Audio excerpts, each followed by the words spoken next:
Hey, welcome to Papa's Custom Cars. My name's Craig. This is my shop. This is my Nova motor. Um, One of the things I want to talk about today are common mistakes that mechanics make. I make them, it's just stuff that happens.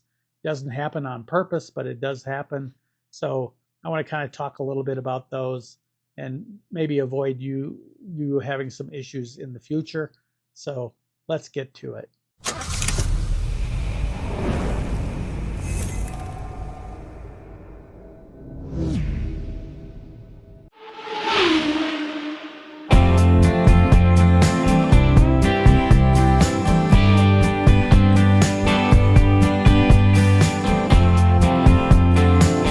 So one of the items that's really important, especially for everybody that's out there that's working on these cars, is over torquing bolts.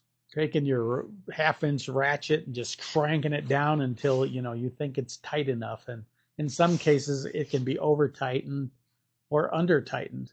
And this is where a torque wrench would come into play, where you can actually measure the torque of the bolt when you're fastening it. Over torquing a bolt can strip it out, can mess it up. It can break it off in the engine and or in the car, and you have to sit there and figure out how to get that thing out. So be real careful when you're tightening the bolts that you're using the proper procedures, you're following the torque specs and that type of thing, and you're not going crazy on that bolt. The second mistake is ignoring the warning signs. In one of the videos, I covered different noises that your engine makes, and different items that can cause an issue.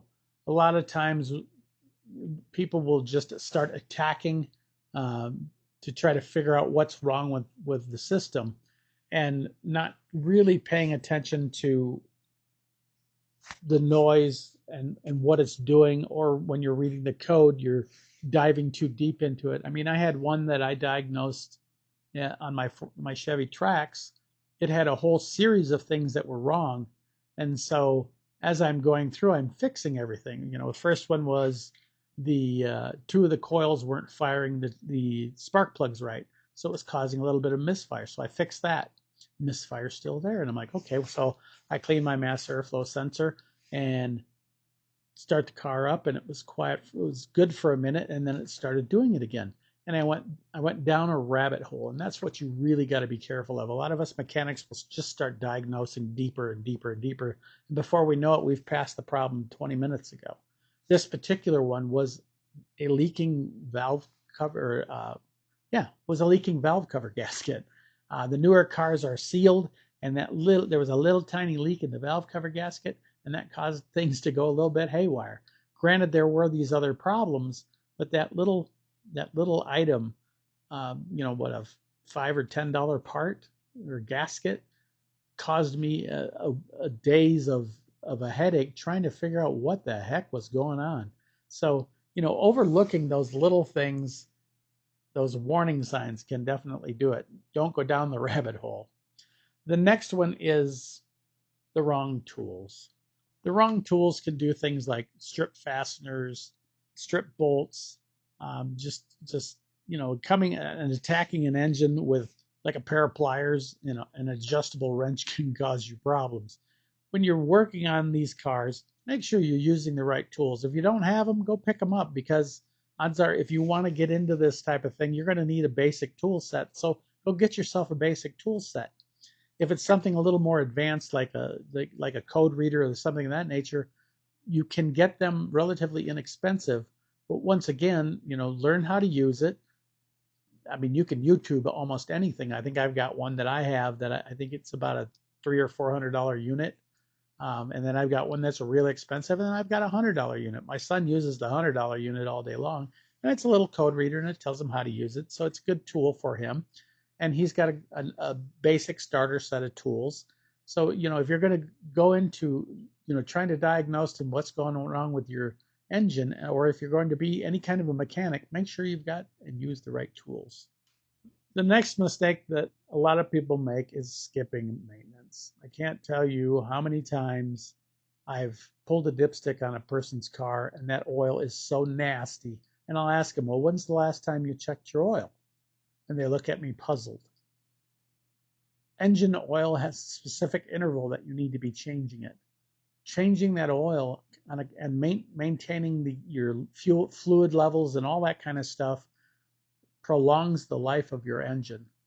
Prime example is my son had a Ford Explorer that he maintained on a regular basis, and we sold it at 350,000 miles. And it still ran beautifully because it was well maintained. It was taken care of.